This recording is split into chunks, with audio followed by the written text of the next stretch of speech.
자, 오늘 말씀 가지고 함께 은혜 나눕니다. 그리스도의 신부된 교회라, 이런 제목입니다. 지난주까지 우리가 19주 동안 거의 5개월 동안을 매주 여호수아서를 묵상했어요. 그러면서 여호수아 되신, 우리의 여호수아 되시는 예수님을 더 간절히 사모하는 그런 마음을 가지게 되었습니다. 그래서 다음 성경 강해를 준비하면서 당분간 우리 구원의 주님이 되시는 예수님에 대해서 함께 다양한 각도에서 묵상해 보고자 합니다. 자, 여러분 이런 생각 혹시 해보셨나 모르겠어요. 우리나라에 하나님은 언제부터 계셨을까? 하나님은 지금으로부터 약 140여 년 전에 한국 땅을 밟은 미국 선교사들, 그들의 가방에 담겨서 이 땅에 오신 걸까요? 인류의 구원을 위한 하나님의 계획은 이스라엘 민족에 대한 특별한 선택을 통해서 이루어졌습니다. 그러나 버림받은 카인의 후예들이나 그들이 살았던 에덴의 동쪽에도 여전히 하나님의 은혜는 미치고 있었다는 거죠. 그걸 보편적인 은혜라고 합니다. 보편적인 임재. 그 임재를 통한 은혜가 미치고 있었다는 걸 우리는 고백하지 않을 수 없어요. 하나님이 이쪽만 사랑하고 이쪽은 내버려 두는 게 아니라 하나님은 모든 이들을 구원하기 원하시죠. 그래서 한민족의 기원에 대해서 많은 사람들이 연구를 하면서 성경을 이제 인용을 합니다. 그래서 노아, 우리가 요즘 창세기 새벽 이렇게 묵상하다가 이제 궁금해지는 거예요. 한민족의 기원은 그럼 어딜까? 찾아봤어요. 그랬더니 어떤 사람은 우리도 셈의 후손이다 이렇게 말하는 사람이 있고, 왜냐하면 이제 그쪽이 중동, 근동, 소아시아 이쪽 지역이기 때문에 우리도 아마 그쪽의 후손일 것이다 이렇게 보는 분들도 계시고요. 또 어떤 사람은 야벳의 후손이다. 북방으로 갔던 북유럽 사람들 중에 일부가 북방계 몽골의 우리가 이제 후손이다 이렇게 또 보시는 분들도 계시더라고요. 굉장한 논쟁거리입니다. 그런데 우리는 황인의 조상이 야벳이다 셈이다 그걸 가지고 논쟁할 건 아닌 것 같아요. 왜냐하면 성경이 말씀하시는 진리는 뭐냐면요, 요걸 가지고 인종이 이렇게 나뉘었다라는 데가 핵심이 있는 게 아니더라고요. 성경이 말씀하는 거는 그 방점이 어디 있냐면은 우리는 모두가 한 조상에게서 나왔다 하는 거예요. 엄밀히 말하면, 혈통적으로 본다면 우리는 누구의 후손일까 가만히 생각해 보니까요, 아브라함의 후처의 소생들 중에 일부가 동방으로 갔다 그런 말씀이 있더라고요. 그러니까 어떻게 보면 그들의 후예일 수도 있어요. 우리는 하나님께서 선택하신 셈의 후예, 아브라함의 후예, 이런 사람들, 이스라엘의 후예, 구약 성경을 계시하셨던 그런 선택받은 백성이 아니잖아 이렇게 생각할 수도 있잖아요. 그죠? 그런데요, 하나님은 그 이스라엘을 택하셔서 다윗의 후손으로 이 땅에 오셨어요. 예수 그리스도를 보내셨어요. 그렇지만 하나님이 예수님을 그들만의 구원자로 보낸 게 아니라는 거죠. 요한복음 1장에 영접하는 자 곧 그 이름을 믿는 자들에게는 하나님의 자녀가 되는 권세를 주셨으니 이는 혈통으로나 육종으로나 사람의 뜻으로 나지 아니하고 오직 하나님께로부터 난 자들이니라. 그리고 사도 바울께서도 뭐라 그랬냐면 무릇 표면적 유대인이 유대인이 아니요 표면적 육신의 할례가 할례가 아니니라 그랬어요. 할례는 마음에 받아야 된다. 구원은 어떤 혈통이나 인종이나 피부색이 아니라 믿음으로 결정된다. 그게 진리예요. 성경이 우리에게 가르쳐 주시는 진리예요. 성경을 통해서 우리는 하나님께서 선택하시는 기준을 봐요. 하나님은 언제나 약하고 무명한 자를 택하셔서 역사를 섭리하세요. 하나님은 작은 자를 택하셔서 크게 사용하세요. 그렇다면 그런 관점에서 볼 때 하나님께서 우리 한민족을 이렇게 복음이 세계를 한 바퀴 돌아서 마지막 때에 우리에게 복음을 듣게 하신, 우리 한민족을 마지막 때를 위해서 선택하신 게 아닐까, 그런 고백을 할 수밖에 없는 거지요. 그 은혜의 흔적을 여러 곳에서 발견하게 됩니다. 여러분, 이 한민족의 건국 신화를 보면 우리 홍익인간 그러잖아요. 예, 널리 인간을 이롭게 한다. 그 이념이 아브라함을 부르시면서 하나님께서 뭐라 그러셨습니까? 너는 이제 복의 근원이 될 것이다. 너는 복이 될 것이다. 그랬거든요. 내가 너를 열방을 위한 복의 근원, 복의 통로, 복의 도구로 사용하겠다. 구원의 도구로 사용하겠다 하신 그 약속, 이것과도 연관이 되는 것 같아요. 그 성경의 가르침과 연결되어 있는 것 같아요. 그래서 우리나라의 옛 것을 연구하시는 분들이 이런 얘기들을 많이 하는 거예요. 우리나라의 옛날부터 전해져 내려오는 무슨 설화라든가 우리 고전 같은 거, 이 사람들이 하나님을 몰랐을 텐데 어떻게 이런 이야기들을 전해줄까? 거기 보면 그 속에 아주 성경적인 그런 이야기들이, 그런 흔적들이 남아있어서 아주 놀라게 된다는 거죠. 그 중에 대표적인 것이 바로 우리 고전 중에 대표적인 고전 중에 춘향전이 있습니다. 이 춘향전은 아주 자타가 공인하는 그런 한국 최고의 고전이고 가장 많은 사람의 사랑을 받는 그런 스토리 중에 하나지요. 그 이야기의 구성 자체가 성경의 핵심 내용, 복음을 그대로 옮겨 놓은 듯한 그런 공통점이 있어요.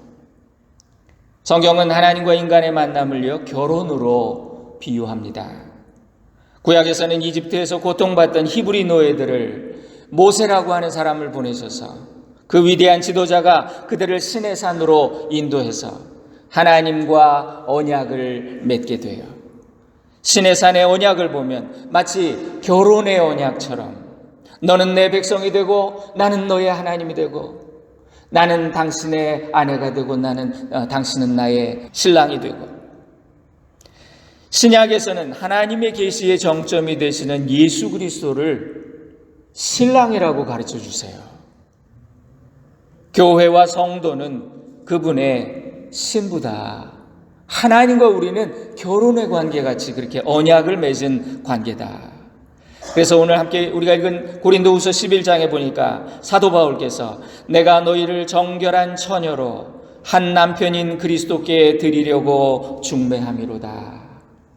우리가 복음을 전한다는 것은 사람들로 하여금 하나님과 이렇게 결혼하는 것처럼 중매해가지고 하나님의 백성이 되게 하는 그런 거라는 거예요. 호세아서를 봐도요, 선지자에게 방탕한 아내가 있었습니다. 하나님이 그의 삶으로 그것을 복음을 전하기 위해서 그런 경험을 주신 거예요. 그 아내는 신랑이 잘해주지만 늘 세상이 즐거우니까 밤마다 도망 다니는 거예요. 나이트도 가고 남자들도 사귀러 가고. 그 아내를 향한 애틋한 마음을 통해서 하나님께서 당신의 마음을 우리에게 보여주셔요. 여러분, 우리 민족의 이야기인 이 춘향전, 신랑 되신 예수 그리스도와 신부된 우리 그리스도인들 사이에 아름다운 사랑의 비유라고 생각이 돼요. 아니, 복음을 몰랐던 사람이 우리 한민족에 어떻게 이런 이야기를 전해줄 수 있었을까, 그런 생각이 들 정도로. 그래서 제가 이런 걸 찾다가 김성일 장로님이 기독교 문학가잖아요. 그분이 이걸 또 이렇게 푸시는 걸 보면서 아유야, 이거 기발하다. 여러분, 춘향전에 이도령이 나옵니다. 이자라고 하는 게 한자로 어떻게 됩니까? 나무 목자의 아들 자자가 있잖아요. 나무 목자를 보면 십자가의 사람인 자, 십자가에 달린 사람의 아들 이도령. 네. 이거 예수님인데? 그는 전관 사또의 외아들입니다. 고귀한 신분이에요. 반면에 그가 사랑한 춘향은 본래 양반의 씨지만 기녀의 몸에서 태어난 어떻게 보면 원죄의 소생입니다. 춘향과 이도령의 만남과 사랑은 예수님이 하늘 보좌에서 이 땅으로 오셔서 그 천한 우리 같은 죄인들을 사랑하셨다고 하는 그런 감격적인 그 사건, 복음을 우리에게 보여주는 거예요.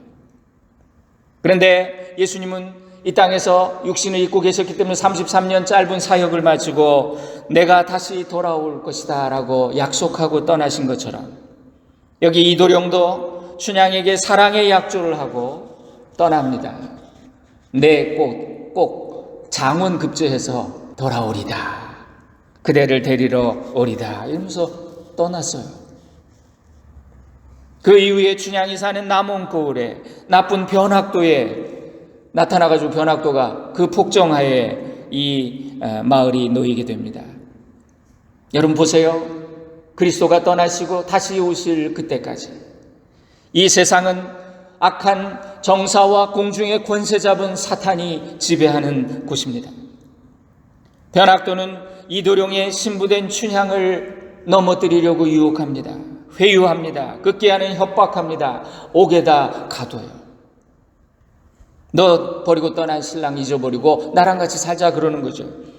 그러나 신랑을 향한 춘향의 마음은 일편단심이에요. 일편단심이 뭐예요? 한 조각의 붉은 마음이다. 예. 변함이 없어요. 춘향은 그에게 닥친 그 죽음을 무릅쓰고 그 절개를 굽히지 않아요. 내 낭부는 하나뿐이라고. 여러분 세상도 마찬가지입니다. 마귀와 사탄의 그 세력이 교묘하게 성도들을 회유하고 또 유혹하고 또 때로 핍박하고, 그러나 그리스도의 진정한 신부된 성도와 교회는 그 믿음의 정절을 지켜내야 되는 거예요. 그분을 신랑을 기다려야 되는 거예요. 이게 믿음이에요. 우리가 부르는 찬양 중에 이런 찬양이죠. 하나님의 사랑이 영원히 함께하리. 십자가의 길을 걷는 자에게, 순교자의 삶을 사는 이에게, 조롱하는 소리와 세상의 유혹 속에도 주의 순결한 신부가 되리라. 내 생명 주님께 드리리. 그런 가사처럼 말이죠. 마침내 이도령이 돌아왔습니다. 춘향을 구하겠다고 돌아왔습니다. 처음에는 초라한 모습으로 와서 아무도 그를 알아보지 못하는 거예요. 춘향만 알아보도록 조용히 왔어요. 그런데 여러분 나중에는 왕을 대신하는 어사또의 위엄으로 모든 사람이 아는 가운데 보는 가운데 나타나죠. 여러분 마찬가지로 그리스도께서는 그의 초림이 있고 재림이 있습니다. 그분이 처음 오셨을 때 예수님은 이사야 선지자가 예언했던 것처럼 그는 아름답고 흠모할 모습이 하나도 없었다. 사람들에게 싫어버린 바 되었다. 그러나 그리스도가 다시 재림하시는 그날에 인자가 영광 가운데 천사들과 함께 구름 타고 오실 것이라고. 새벽 동트기 직전이 가장 어둡지요. 마지막 때가 가까울수록 성도에 대한 핍박이 심해집니다. 이 악한 변학도는 춘향에게 계속 수청을 들라 그러더니 거부하니까 이제 내일 자기 생일이거든요. 이 변학도 생일이에요. 내일 생일날 이 춘향이를 처형해야 되겠다. 제물로. 이제 춘향은 죽을 운명입니다. 그날 밤 춘향이 옥중에서 잠깐 꿈을 꿔요. 근데 꿈에 문 위에 허수아비가 이렇게 높이 허수아비가 달려있는 거예요. 그리고 뜰에는 앵두꽃이 떨어지고 거울이 깨지고 산이 무너지고 바다가 마르고 까마귀가 우는 그런 불길한 꿈, 흉몽을 꿔요. 그런데 이 꿈을 지나가던 허봉사라고 하는 사람이 그 꿈을 해몽을 해주는데요. 이게 흉몽 아니야, 이거 길몽이야, 이렇게 가르쳐 주는 거예요. 위로해 주는 거예요. 여러분 춘향이 꾼 꿈은 마치 성경의 예언을 그대로 옮겨 놓은 듯한 그런 내용입니다. 높은 곳에 허수아비가 달려있대요. 허수아비 뭐 닮았나요? 예수님의 십자가. 그래서 예수님은 인자는 들려야 하리라 그러셨어요. 뱀을 모세가 광야에서 높이 든 것 같이 만인이 우러러보는 십자가. 꽃이 떨어졌답니다. 꽃이 떨어진다는 건 뭐예요? 꽃이 떨어져야 열매가 맺히는 것처럼 이제 열매가 맺힐 거라는 것. 거울이 깨졌답니다. 큰 소리가 나고 놀라운 일이 일어난대요.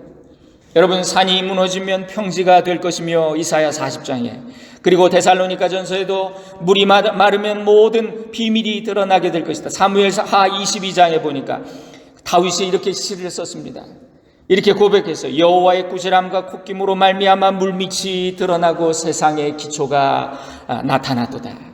그가 위에서 손을 내미사 나를 붙드시며 많은 물에서 건져내셨도다.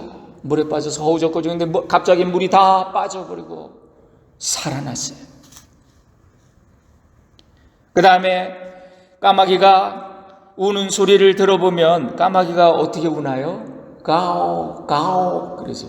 아름다울 가짜 지복자. 이제 신랑이 예비한 아름다운 집이 예비되어 있다고, 그 집에서 살게 될 거라고 이렇게 해몽을 해주는 거예요.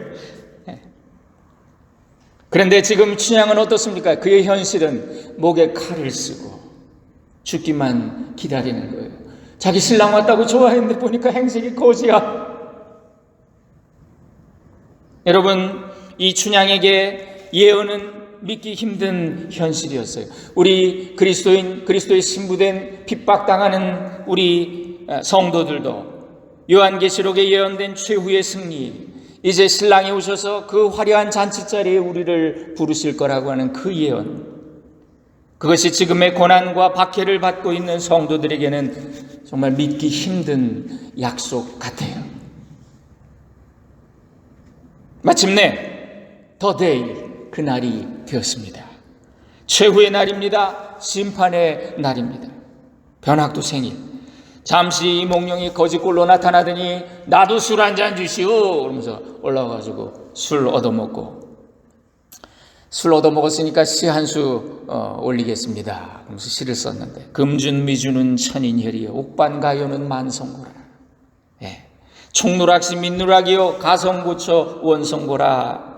황금잔에 담긴 최고의 술은 많은 사람의 피요 좋은 상에 기름진 음식은 만백성의 기름이로다.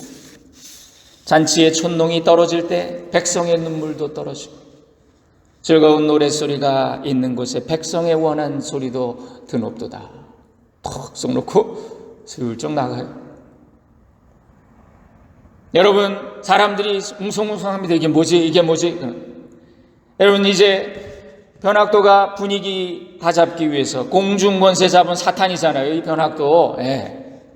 잔치에 이제 내 생일 오늘 좋은 날 내가 볼거리 하나 보여주겠소 그러면서 주님의 순결한 신부인 춘향을 제물로 삼아요. 여봐라, 춘향을 끌어오라. 목에 칼을 쓴 춘향이 나왔어요. 사또의 마지막 명령도 거절합니다. 화가 난 변학도가 호령을 내립니다. 여봐라, 저 고얀 년을 목을 쳐라. 망나니가 나와가지고 말이죠. 망나니 옛날 막 칼춤 추죠.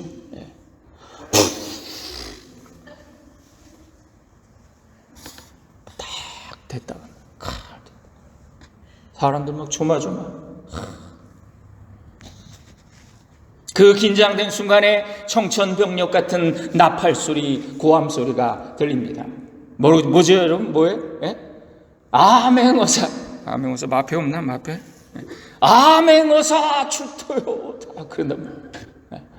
다 그냥 군사들이 와가지고 다 때려잡고, 탐관오리들 다 때려잡고, 모두가 심판을 받고, 이제 모든 것을 숙종하고 깨끗이 한 그 암행어사가 얼굴을 가리고 춘향에게 묻지요. 춘향에게 이렇게 묻습니다. 여봐라, 네가 그 요망한 춘향이란 년이구나. 그러면서 이분이 묻습니다. 너 이년, 네가 이 어사또의 수청도 거절하겠느냐? 춘향에게는 마지막 시험입니다. 의지하던 제 아비 이도룡이 거지가 되어서 나타났고, 사랑의 지조를 지키려던 그녀에게 닥쳐온 결과는 억울한 죽음이에요. 현실과 타협하고 마귀에게 한 번만 무릎을 꿇는다면 평안과 부귀를 약속해 주겠다고. 그러나 우리의 춘향은 다음 데이 이렇게 외칩니다. 층암 절벽 높은 바위가 바람이 분들 무너지며 청송 녹죽 푸른 나무가 눈비가 온다고 변하리까. 내가 물이 죽게 된다고 둔한군 말씀이 웬 말씀이요? 어서 급히 죽여주오. 이 몸이 죽어지면 송장 임자는 문 밖에 왔으니 어서 급히 죽여줘. 이런단 말이에요. 그랬더니 이몽룡이 놀래가지고 춘향아 춘향아 버선발로 내려와서 나다 이몽룡이다. 어머 세상에. 그 다음 이야기는 여러분 다 아시죠? 그들은 행복하게 오래오래 잘 살았답니다. 예.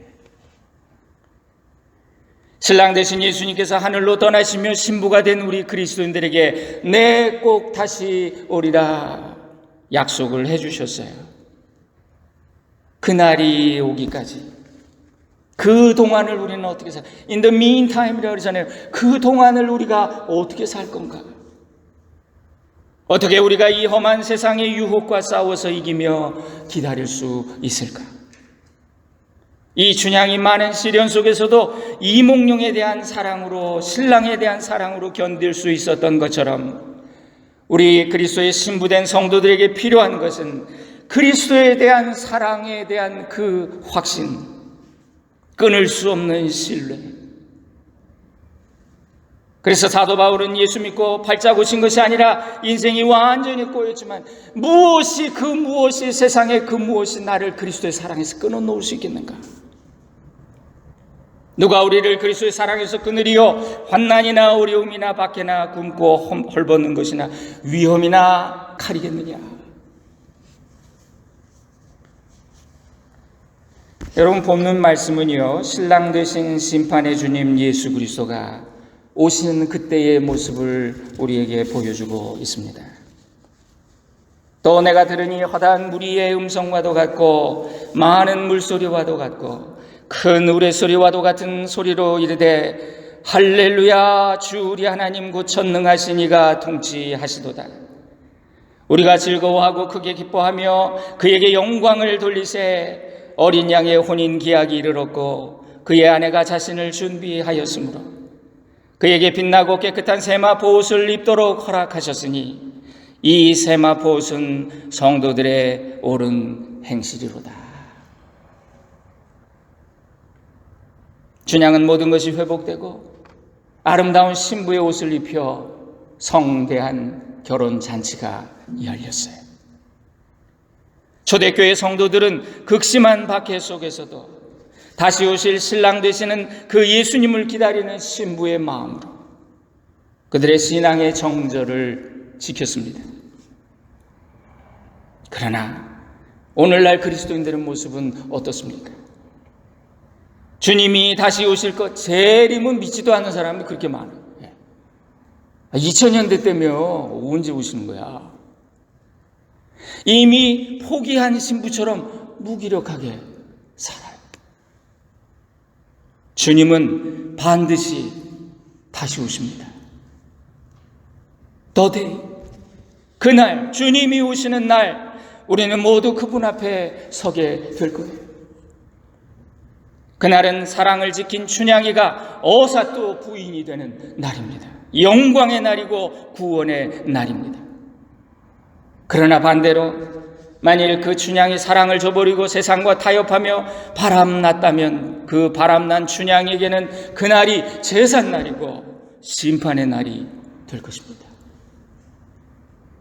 여러분은 진정한 그리스도의 신부입니까? 그리스도와 함께 영광의 면류관을 누리려는 자들은 많지만 끝까지 주님을 사랑하고 믿음의 정절을 지키려고 하는 사람은 많지 않아요. 크리스찬은 그리스도의 신부라고 하는 이 분명한 의식이 있어야 돼요. 믿음의 정절, 신뢰가 얼마나 중요한지를 깨닫는다면, 여러분 오늘 우리 권사님 기도 잘해 주셨어요. 사랑 때문에 모든 걸 해야지. 이게 무슨 다른 걸 바라거나 다른 무슨 의무감에 서거나, 여러분 그거 아니에요. 믿음의 정절과 신뢰가 얼마나 중요한지를 바로 깨닫는다면 오늘날 교회와 성도가 이렇게 세상과 타협하고 날마다 마귀와 짝이 되지 않을 거예요. 오늘날 많은 그리스도의 신부들이 평생 동안 믿어도 성전의 뜰만을 밟고 마당만 밟고 가다가 밟고 왔다 갔다 했다가 지옥으로 떨어지는 사람이 얼마나 많겠어요.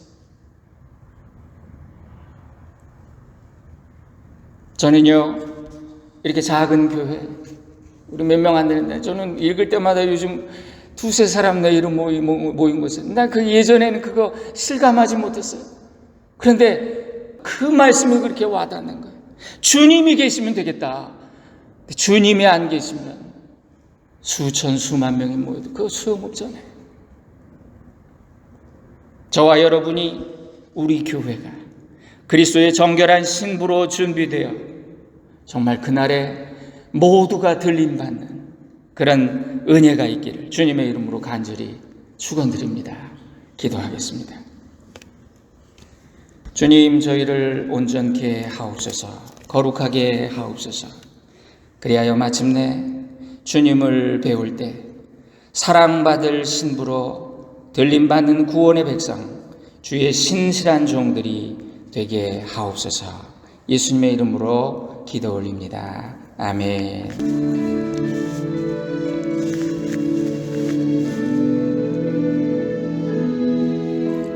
주님 다시 오실 때까지 나는 이 길을 가리라.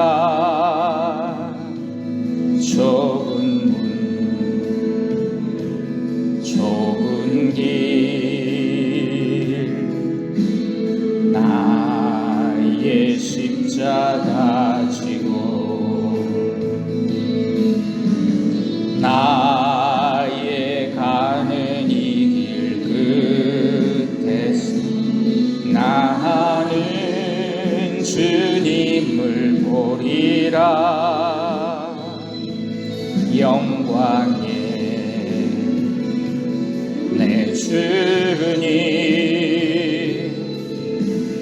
나를 맞아주시니 주님 다시 오실 때까지 나는 일어나 달려가리라. 주의 영광 온 땅 덮을 때 나는 일어나 노래하리. 내 사모하는 주님 온 세상 구주시라. 내 사모하는 주님 영광의 왕이시라. 내 사모하는 주님 온 세상 구주시라. 내 사모하는 주님 영광의 왕